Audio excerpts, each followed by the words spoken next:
You're listening to Change Your POV Podcast, episode 204, with Christopher Lochhead. This is part 2.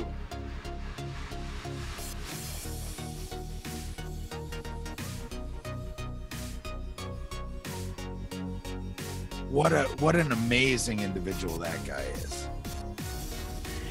So, to have General McChrystal on is just a mind-blowing thing in of itself, just to have him to agree. Shit will change your life. Yeah. I mean, giant episode, still the biggest name we've ever had on Legends and Losers. But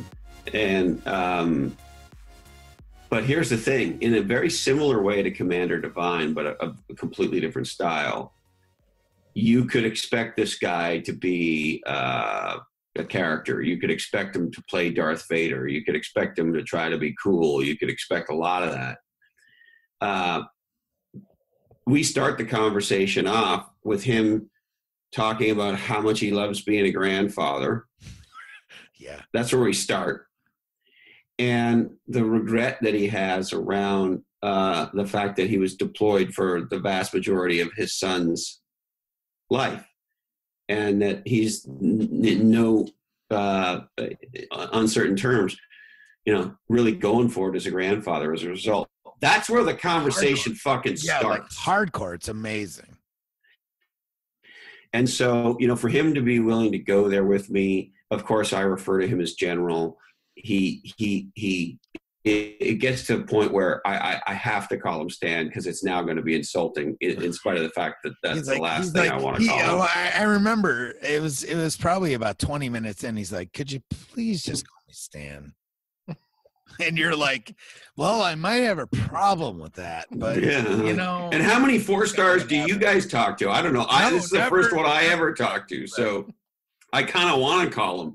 It's like I had the privilege of meeting and interviewing on stage at a corporate event, General Powell.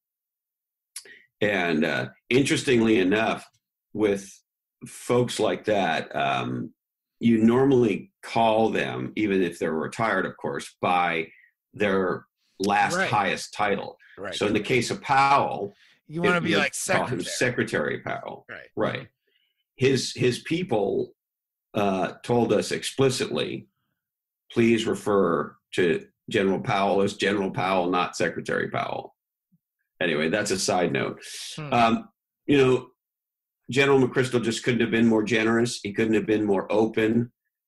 He shared some thoughts on leadership that I thought were very, very revolutionary. I thought the follow-up discussion I had with Chris Fussell, his partner, who wrote the follow-up to their book, One Mission. The first book was One Mission. The second book is Team of Teams. Or is it the other way around? Oh, fuck. Team of Teams. Those are the book titles. I may be fucking up which one came first. But they wrote them to get... Fussell wrote the second one, and I think McChrystal wrote the foreword, and I think Fussell and McChrystal wrote the first one, or something like that. Anyway, they're partners. And I had a great time with and Fussell's a Navy SEAL as well, with him. And anyway, what an incredible privilege to spend time with a 4-star general, with a guy who served our country the way he did. This is the guy who was a huge reason why the failing strategy we had in the Middle East got changed, because he saw it on the ground and had the courage to stand up and say so. He's a great American. There's just no way around it. He's an American treasure. And so for him to come on and talk about his family and his service and leadership, and be so generous, it was it might sound corny, but it was a life experience for me, for sure. For sure. I can imagine. So talk to us about where we're going as a country. Where are we going? Like veterans? I'm not trying to like pigeonhole anything, but where we have Trump in the White House. We've got Congress that can't get along. we've got a whole bunch of shit, literally just trying to tear down the democracy that we've got. Where the fuck are we heading as a country? And as Christopher Lochhead, what's the answer to where we're going? So those are big statements and questions. That's a huge statement. Yeah, I understand, but and so I'll take it through my lens. So look, make no mistake, I love this country. I came here from a great country. I love the country I was born in, Canada. It's an amazing place, and it's a sanctuary, and it's a place built on, virtually identical values. And yet I chose to come here. And so, Fernando Valenzuela, the pitcher for the LA Dodgers so many years ago, famously said, America's been very, very good to me. And, that's absolutely true for me. And so I love this country. I have so many friends who are now family, adopted family here. I'm going to live the rest of my life here. So I chose this country. And that's an interesting thing as opposed to being born somewhere, right? Mm-hmm. And so, that's the first thing I'd say. That's the place from which I come. I think, A, I'm very hopeful. And B, I think the reason I'm hopeful is what we're learning is, it's been said many times, but in a democracy, the people get the country and the leadership they deserve. And so I think what's going on in our country right now is, hey, democracy matters. Our leaders matter. I mean, because you are a citizen now. I am absolutely an American citizen. For sure. So I love to put that forward, is that Chris has been through the process. No, and I've been in the auditorium with the couple thousand people as people are crying, and there some of them are from countries whose names, some of us, myself included, don't recognize, And look, I didn't come here politically oppressed or religiously oppressed or as a refugee or any of that. I came here, like a lot of immigrants, to fulfill my dream in the industry that I wanted to fulfill it in. And hopefully I've given more than I've taken. It's certainly been my commitment to have given a lot more than I have taken. But to be in that room, being sworn in as an American citizen, is an extraordinarily powerful event. And it's particularly powerful when you're surrounded by people for whom they're not coming from great countries like Canada. They're coming from countries where they were running, and America was the beacon of freedom. And I think it's easy for Americans, and Canadians for that matter, who were born in the country, to forget what a beacon of freedom the United States of America is around the world. We forget that the only difference between the people who live in Aleppo and us is they were born there and we were born not there, right? Mm-hmm. And so the life that you and I enjoy is not a life that's possible in a lot of the world. And I have traveled millions of miles. And so I just have a tremendous love of this country. Now, so I have hope. And the reason I have hope is when shit gets fucked up, Americans go to work. Mm-hmm. You got that right. And so I don't think we're going to let our country be ruined. I think what's going on in Washington now and for a very long time has been appalling. And I'll tell you why. It's from a category design and marketing perspective. You will never see American Airlines run the following ad. In 2017, we killed 15 less people than Delta. You'll never see that ad.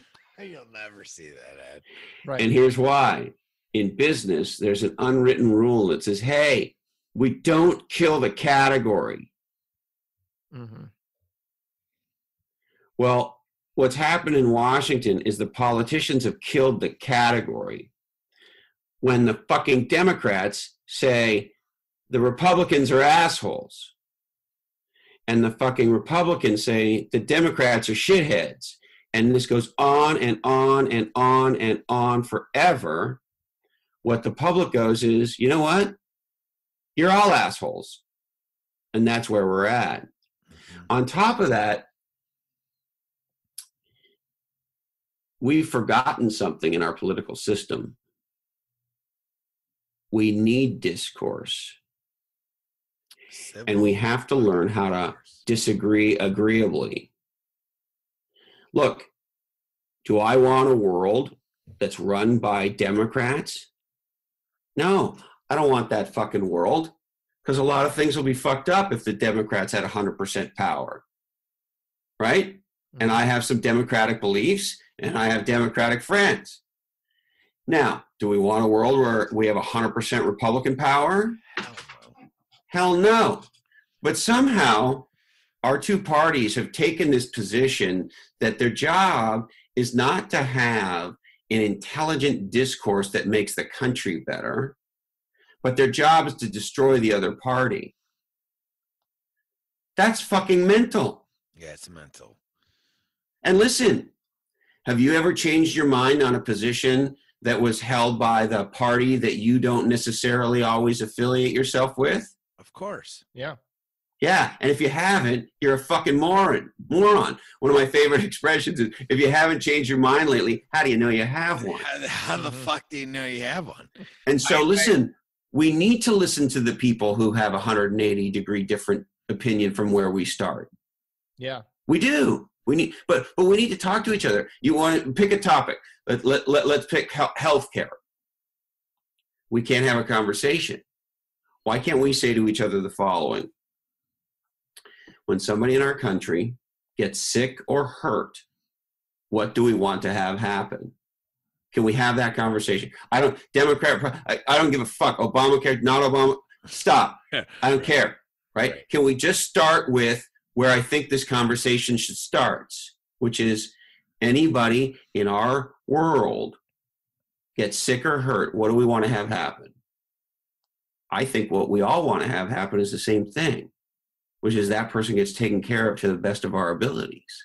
Right. Because that's the world I want to live in. And you say, okay, how the fuck do you pay for that? Okay, I don't know. Now can we have a thoughtful conversation about that? I don't have the answer to that. I don't know why the fuck it's tied to our employer. That seems completely mental to me. But let's just have a conversation. If we as Americans, if that's what we want to have happen, how do we pay for it? And are there tiers? And how does it work? Let's talk about it. Can we thoughtfully? Let's argue thoughtfully. At least fucking talk about it. Right, and let's argue thoughtfully. Right. Why? Oh, you think? Okay, great. Why? Has anybody done fucking some research? We've lost the ability to fucking be smart. My friend, that's what Tim Parker. I think we're going to reclaim. Civil discourse. Where the fuck did that go? Right. So I mean, it's a matter of civil discourse, truly about the real subjects. Yes, and here's why I'm hopeful. I believe we are at the very beginning of a new age of authenticity. Yeah. And I think the sort of the evolution of our culture has got us there. And I think technology's done a lot to help. Because regular people like all of us have a voice if we want one.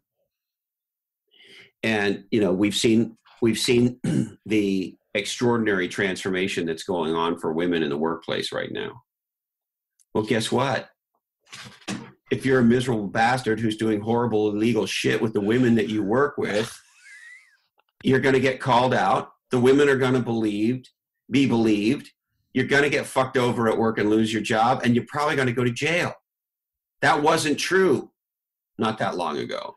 No. That's some powerful shit right there. It's hugely powerful. As the father of 4 daughters, seriously? What the fuck?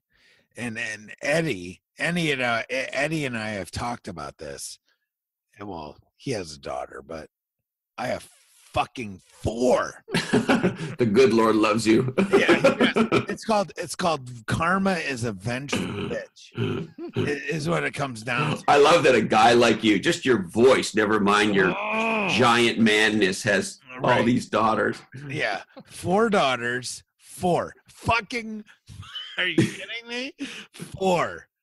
It's called Karma is a Vengeful Bitch, and it literally taught me to just look at the world a different way, period. Mm-hmm. And that's what's so amazing about, well, one of the things that I keyed, well, of course, you know that the name of the show is Change Your POV, point of view, right? And it's one of those things you probably... We have a whole chapter about POV in my book. Yes, yes. And it's a different interpretation of the term, but it's a cool way of thinking about things, because your point of view is everything. Your context is everything. Absolutely. And I'm sure... And here's the thing. Where did that POV come from? We just dropped an episode not long ago with Professor Tina Selig from Stanford. She's amazing. An absolute genius. She's written a ton of books. Her most recent book's called Creativity Rules. And she has this great line, and it's so powerful. She says, before you brainstorm, framestorm. Mm-hmm. Right? Context is everything. Yep. And well, that's the reason why we created the show and we named it Change Your Point of View, because our tagline is perspective is the vantage point of success. You have to be able to see things from a different perspective, because just because the battlefield looks the way it does from your foxhole doesn't mean that that's the way the battlefield looks from someone else's foxhole. Even though it's the same battle, just being in different spaces within that, on that battlefield, means a tremendous amount. I mean, and that's from the perspective of combat, but you bring that ideology into the workplace or into entrepreneurship or into, anything you want to do. One of the things that I often learn to ask myself before I jump to conclusions, because I used to just see things at face value, make my own mind up about it, and then that was my thought process. But I've learned through self-actualization, some of the things that I've learned through experience and talking to other people and listening to people like you, right, is anytime you'll get that later. Well, I'll send that to you, Chris. I swear to God, I'll send it to you and you'll understand exactly what I'm talking about. I didn't know what you were doing, but I knew why you were doing it. You guys are hysterical together. But one of the things that I now do is anytime something comes into my mind and I want to formulate an opinion about it, the first thing I do is I ask myself, what else could it mean? I got really kind of wrapped around the axles at a previous employer of mine, because I was doing things based off of other people's behavior, because my opinions or my thought process about why they did certain things was completely wrong. And once I finally had somebody honest enough to pull me aside and talk to me about it, which is another Kim Scott's book, Radical Candor, which I'm also listening to right now. Isn't she unbelievable? Oh my God, it's just unbelievable. Unbelievable. That my friend Scott Lowry, who's a great entrepreneur, he calls radical candor the superpower he most wants to acquire now. Yes, superpower for sure. Right, because I always would have thought I was radically candid, but the truth is, most of the time, it came with a broken nose. Mm-hmm. Right, you're holding back, bro. Yeah. At the end of the day, you're holding. No, but back. she teaches us how to be that direct without like throwing elbows and knives and shit, right? Yeah. Right. Well, that's because that's the problem that I had coming out of the military. Again, that's the way I got business done. I was a senior squad leader in the Army, and I did things my way, and I got shit done. And so A+ for me, but I destroyed a lot of relationships along the way. And then I joined corporate America, and I got shit done, but destroyed a lot of relationships along the way. And finally realized that there is a fine line between, being candid and maintaining healthy relationships. And if you don't have that symbiotic dance between those two, then you're going to have a problem. You're going to walk through life and you're going to think your shit don't stink and everybody's just going to laugh at you behind your back, or you're going to just completely destroy relationships along the way. So that, and you know what Kim teaches us is, she says, let me see if I can get this right. Radical candor, the success of it is not measured on our lips or tongues, but on other people's ears. Yeah. Communication is not done by the person speaking. Communication is done by the listener. Right. Absolutely. Right. And so I think, well, I was radically candid in a very nice fucking way. Well, my father did this to me. You know, I had a tough relationship with school for a lot of my life. And I can remember him coming home with a pretty shitty report card once, and, you know, a lot of D's and F's and shit, and maybe a couple C's, but, and he started going through subject by subject, you know, so what's going on in math and what's going on in geography and, you know, et cetera, et cetera. And essentially my answer to each question, what's going on, is the teacher's an asshole, right? So my dad, Bruce, says, well, he says, son, when one man calls you an ass, so what? When two men call you an ass, who cares? When 15 guys call you an ass, you buy a saddle. That's right. And that's what I love about radical candor. It gets measured over there with the person receiving it, not you, the person delivering it. Right. Yeah.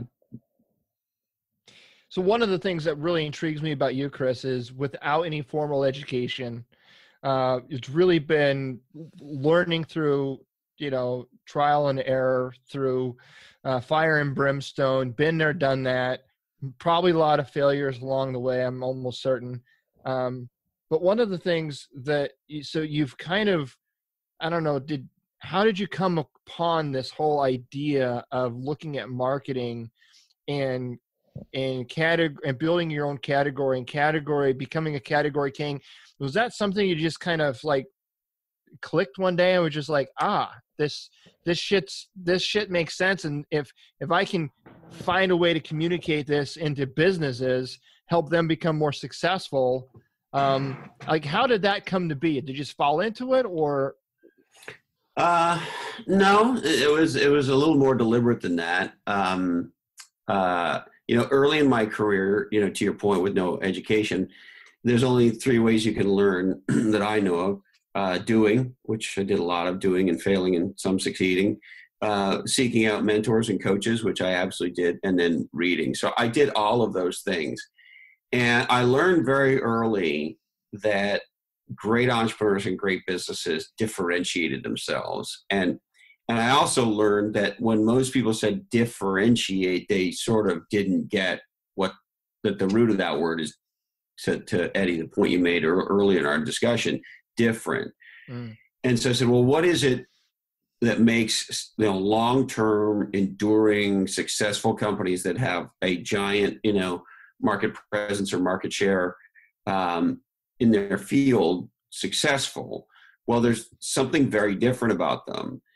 As well, others get compared to them. They don't get compared to others. That was a very big sort of aha. And, you know, so I met a lot of these entrepreneurs, and I did a lot of reading. I mean, I read all the David Ogilvy stuff. I read, of course, all the recent Trout stuff, which, you know, their work on positioning is unbelievable. In the technology industry, there's an important marketing book called Crossing the Chasm that really talks about how you kind of have to pick sort of the way into the market to get known for something and expand out from there in a very sort of interesting and engaging way. And so I did a lot of reading as well. And then, you know, a lot of trial and error in my own life. And then the first time I really decided I was going to do it, I was in my late 20s, and I went for it, and it worked. However, and this however is really important, the category took off, but I got crushed. I wasn't the category king. And so I lived through the dynamics of a new category taking off, exploding, and being absolutely destroyed by the company that out executed. And that happened to me in my late 20s, early 30s. And that was a very, very powerful thing. And when that happened, I said, self, never fucking again. I'm that guy, not this guy. Somebody got the script fucked up. Right. Right. And so the irony was the category design stuff worked, but on the execution side, the company couldn't execute to be the category king. And that was, so at about 30, and actually we're about to drop the Legends and Losers episode with the guy who was the head of marketing of the company who did this to me.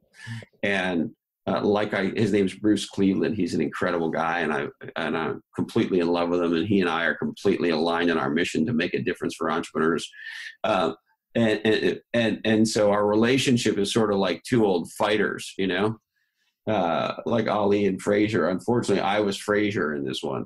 But I think the pain of that failure and the absolute determination, that was my second big failure, you know, by the time I was 30 in business. And so you just learn a lot from that stuff. Mm-hmm. And never again. And I've had some failures since then, for sure. One of the things that I'm really, like I said, I'm listening to your book, but it's one of those things where I listen to it on the way to work, and I'm like, fuck, I've got to rewind it because I can't take notes while I'm driving. So yeah. I'm going through it over and over again because I not only want to listen to it, but I want to actually put into practice what you're teaching in the book. And because I really want to uncover or get a better understanding of building a category. And one of the things in there that I find just absolutely fascinating, and I never really considered it before, and I don't know why. It's one of those things where it's like, oh shit, it's been there all along. I just didn't see it. And that's really, really becoming in love with the problem rather than just offering a product or a service or a solution, is really becoming intimate with what is the problem. If you can identify the problem, because here we are, we're a couple of veterans, we've got this podcast network, we're doing some great things, you know, interviewing amazing guests, we're making a difference in the world. And then I ask myself, what problem are we trying to solve? And I'm like, I struggled with that question because I'm like, I don't fucking know. They're obviously got, you know what I mean? So I'm like, holy shit. I mean, are we not going in the direction we need to be going? We're having a great time. Don't get me wrong. This is a hell of a lot of fun. We're learning a lot, but what is the problem that actually exists? And what are we doing to really tackle that problem? And that's where we are. At least that's where I am in my mind, going through your book. I love it. And category design is really a new lens on business. And once you have that lens, everything looks different, right? And so the number one question a business has to answer is, what problem do we solve? And as entrepreneurs, as innovators, as people who want to do, you know, I don't care what word you know, in the book we called it Pirates, Dreamers, and Innovators. I don't care what, if you're somebody who wants to move things forward, you know, to make a difference, then the number one question is fall in love with the problem, not the solution, right? There's too many solutions without a problem. That's the biggest issue with business today, right? Right. And we fall in love with our carbidingulator, and we think that the more we talk about the carbidingulator, the world will fall in love with it. Mm-hmm. Well, we relate to problems. And only when we relate to a problem are we interested in the solution, right? And so that, in a lot of ways, is a big source of differentiation. The other thing I think that's important to note is you and I, as human beings, need categories before brands, right? So all this bullshit about personal branding is a giant waste of time in the absence of category design. That is to say, personal branding says, scream my name out to everybody. I want everybody to know who Eddie is, who Bennett is. Well, if I don't have a context for Eddie or Bennett, I'm not going to pay attention to you screaming.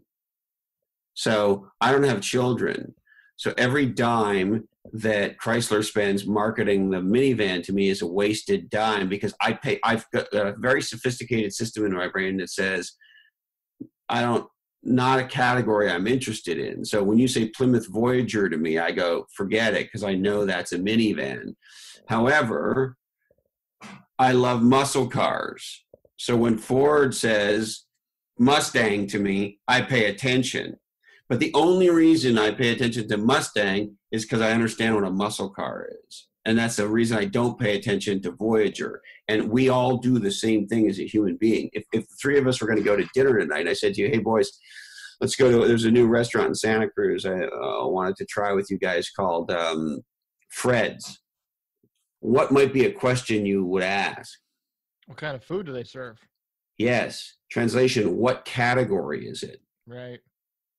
And everything is bucketized in a category. If I say to you, battery, you understand how a battery sits in a car engine, and how an engine sits in most cars, the front of the car, under the hood. And so we have this sophisticated filing system for understanding shit. Now, here's why all this matters in a business context. Value gets associated with that. So, for example, you can go into Costco and buy a pretty sophisticated TV that talks to a satellite in space for $150. And if you want to buy a pair of high-end sunglasses, those cost $350 to $400. So you just look at it and go, with this very incredible piece of technology that talks to satellites in space, and we have this piece of plastic that sits on our nose. If you were a Martian and I said to you, which one's $150 and which one's $400, I think most people would pick the TV. Mm-hmm. So why is that true? The reason that's true is that sunglasses companies have done a way better job at category design. That is to say, teaching you and I that UV rays are Satan, and we need to keep that shit out of our eyes, even if it costs $350. And Samsung and all these other guys, LG and all these other companies have taught us that, quote unquote, flat screen TVs are a commodity. That's the word you hear. Mm-hmm. And so they've done a shitty job at category design, because the minute you say I'm a commodity, you're devaluing not just your product, but the whole category. And so my point is, you and I associate value to things predicated on the importance we put on solving the problem that category of thing solves. And the degree to which I'm interested in that is the degree to which I'm interested in brands, products, services, companies, or individuals. How we pick an accountant, how we hire a person for a job. It's all predicated on the category we put them in. And, you didn't mention him, but one of my other favorite veterans who's been on Legends and Losers is my buddy Christian Anschutz. And he's an entrepreneur, and he's now the chief digital officer at UL, the big quality assurance company. And he's also the co-founder of an organization called Project Relo that tries to put executives and veterans together, and they take them out on these cool military simulation experiences for the executives to kind of hopefully get them to fall in love with veterans. And one of the big things that Christian shared with me is why he wanted to do Project Relo is he wanted to transform the brand of what a veteran is, because he was concerned that with employers, mm-hmm. Particularly with the now broad understanding or broader understanding, you guys could tell me, of PTSD, that a lot of employers are afraid. The downside is they're afraid to hire veterans as a result of that. And so he wanted to elevate the veteran brand. And I said, well, that's true. But what we really need to do is category design of what category of employee is a veteran, and take control over the perceptions we want the world to have. Category designers are explicit in teaching us how to think exactly the way they want us to about a problem and a solution. The greatest in the modern era, of course, is Steve Jobs, right? And so I think it's an incredibly powerful skill set for business people and entrepreneurs to have. And the reason, this is going to sound fucking corny, but I'm going to say it anyway. The reason I want to give veterans category design is we live in a position yourself or be positioned world. And so I want to see veterans have the skills to proactively declare who they are so they can make their place in the world if they don't feel like there is a place for them. Some people find their place and some of us have to make our place. Mm-hmm. I had to make my place. And if you're that kind of a person, then being able to design the category, that is to say, teach the world to think about you in the context of a big problem that you are uniquely qualified to solve. And if they agree with you about that, boom, your company's going to go somewhere or they're going to hire you into a job. And I know that's a super ninja skill to have in business. And I want as many veterans to have that skill as possible. And what's really fascinating about your body of work is it's not so much about a skill set as it is about a mindset. Yeah. Do you know what I'm saying? And that's why it's mentally challenging for me, but I love it. I love mental challenges because, it's really easy to improve your skill set or gain a new skill set, right? You read a book, you take a course, you talk to somebody that's done it before. But what we're talking about here is more than, don't get me wrong, there's definitely some skills sets involved here. But what you're really talking about is it's more, and for me anyway, from my lens, it's more of a mindset, a different way of seeing things or how things can be perceived.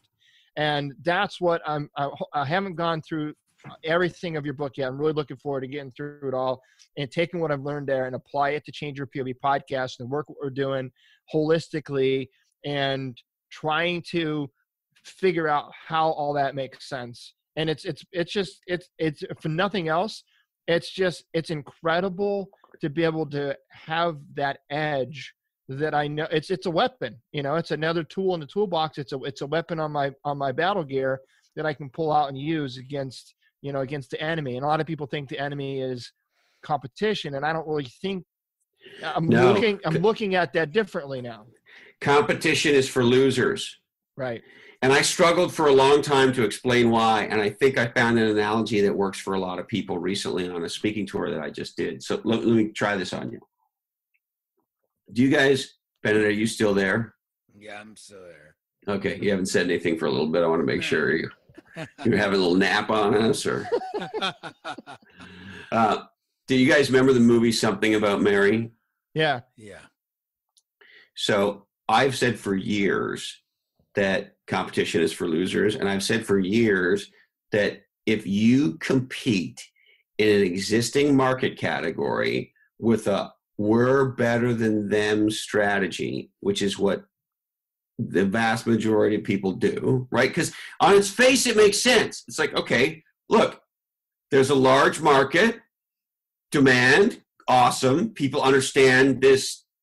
I make stereos, I build tables, I'm a barber, whatever the fuck it is, right? Mm-hmm. There's demand for it.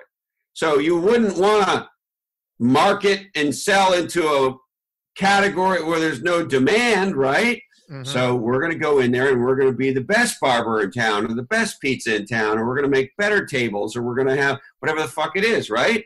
And we're going to compete on our merit, right, Eddie? Yeah. And right. All we have to do is explain to the world, hey, listen, we're better, faster, cheaper than these other guys, and right? And that's what you do. So, Something About Mary. There's a scene in the movie where what's the Mary's boyfriend, the actor? Ben Stiller. Ben Stiller. Thank you. Ben Stiller is on the highway and he stops and he picks up a serial killer who's hitchhiking. And the serial killer is played by a hysterical comedian whose name is Harlan Williams. If you ever get a chance to go see Harlan live, he's pee your pants funny. Anyway, they get in the cab, they get in the car, and they start driving, and sooner or later they're talking, and Harlan's character, the serial killer, explains to Ben Stiller's character how he's going to make it in life. And he says, you know those TV commercials you see on late night TV for 8-minute abs? Well, I'm going to do 7-minute abs. And Ben Stiller looks at him, and do you remember what he says? He says, Harlan, well, that's great until somebody does 6-minute abs. Right. And we'll do 5-minute abs. Okay, well, what happens when somebody does 4-minute abs? And that it beautifully illustrates the point. It's a race to the bottom. It's a race to the bottom. When you are competing on better, look, you are asking customers to compare you to others. You're asking them to say, do you have feature parity? Do you have price parity? Do you have quality parity? Do you have service parity? They're asking you to compete on all these dimensions. Are you crazy? Mm-hmm. How about this? Compete with nobody. Create the game yourself. Tell people how they should think about the problem, and therefore, what is the criteria by which they should evaluate the solution. You know, one of my favorite simple examples as an individual is Pablo Picasso, right? Before he does cubism, he like paints, you know, pretty ladies and landscapes and whatever the fuck he prints, and he's just paints, and they're nice, and he's just a great painter, but like whatever, there's a lot of them. And then he starts using all these crazy colors and boxes and squares and shit, and he sticks the boob on the head and whatever he does, right? And at first people look at it and they go, that's the work of a you know, insane 7-year-old. Mm-hmm. And he says, no, that's where you're wrong. It's a new type of art called cubism. And you need to think about it and look at it differently. And once you do, you moron, you'll get what a genius I am.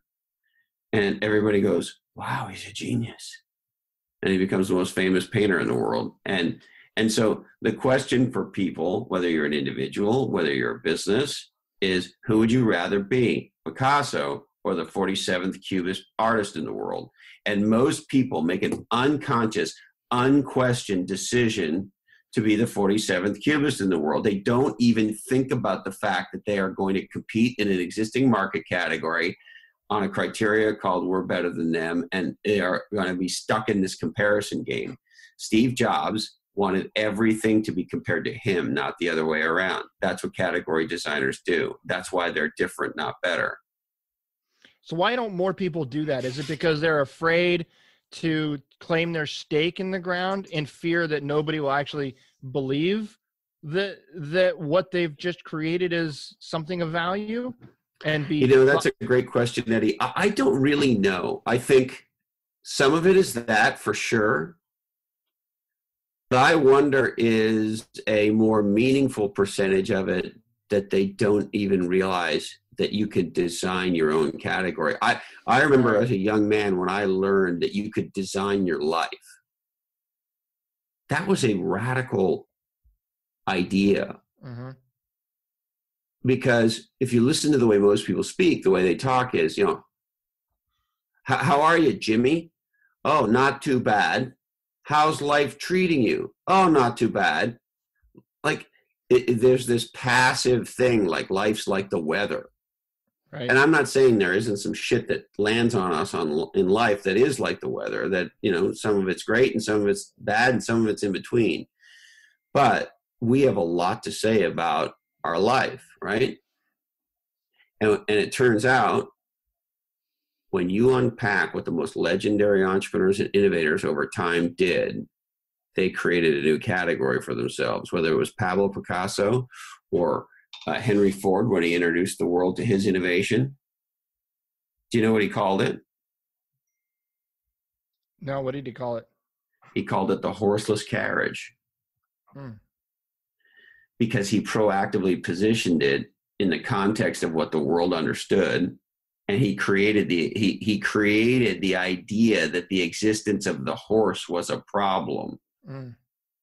Well, shit, if you have a horse, well, and they can take care of the horse shits all over the place, all the stuff about the horse, right? What if you could have a horseless carriage? Right. Well, the horse wasn't a problem until Henry said it was. Right. And now we were intrigued. And once we were intrigued, he could lay down his argument for the horseless carriage, and the rest is history. But nobody had a problem called, oh, the horse and buggy sucks. Until Henry. He taught the world to think in a new way about the problem called personal transportation, right? Yep. That's what category designers do. And so I think there's never been a greater time in our country to start businesses. That technology, the access to capital, the access to information. There was no fucking Google and Wikipedia and all that shit. That shit's new, right? And so Stanford University puts giant amounts of their shit online. There's a podcast on every topic with an expert on like. There is no excuse for being stupid today, because it is available, man. And it might not be free, but it's fucking nowhere near. So like, you can learn anything you want to learn, right? Yep. And then in addition to that, we now have sort of unpacked, at least as a beginning state, what these legends did to open the world to new ways of thinking. And that's really what a new category is, new ways of thinking about a problem and therefore a solution.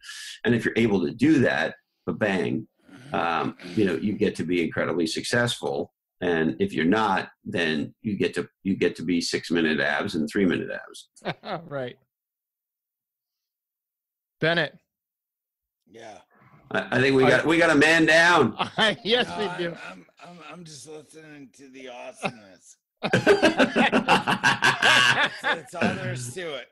Dude, you had one too many bourbons over there, I think. No. There's a piper down. There's a piper down. Man down. No shit. You're about to fall out of your chair, bro. I'm good. We can't leave you behind, though. You're a Marine. Yeah. We go to man hell if we leave the Marine behind. Oh shit. Well, maybe that's a good. Maybe this is a good time to kick out of this wave, Eddie. What do you say? Yeah, man. And I gotta just say, you're a huge inspiration. I love what you do, man. I love how you keep shit real.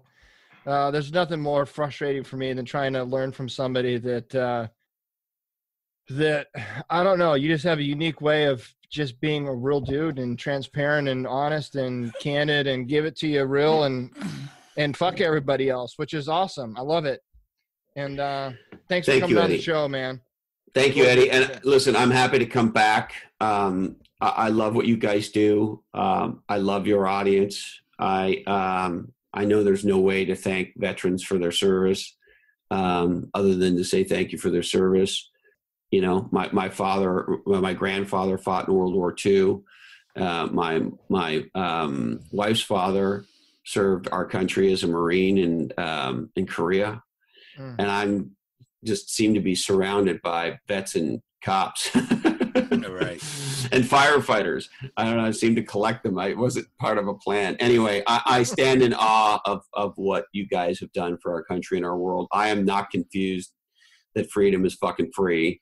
And whatever your political beliefs and whatever your belief about a particular military action that's going on, there's one thing that is undeniable, which is we live in a very safe country that would not be a very safe country. And there's only one reason for that.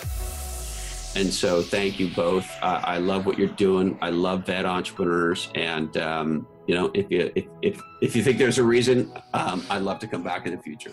Hell yeah. For sure. For sure. Well, thank you, sir. I do appreciate it. And I think we're going to tease our audience and split this one up into 2 shows. What do you say, Bennett? We'll be like, part 1 will be like the sober Bennett, and then part 2 will be like... Oh, come on. Come on. Seriously? Bennett, I love you. Hysterical. You're a big teddy bear. It's called fucking scotch. I give you a big hug. I give you a virtual hug through the interwebs. Both of you. You guys are awesome. Thank you so much. Bless you both. Yes, you too. Take care. Have a great night. Be legendary, my friends. Yes, sir.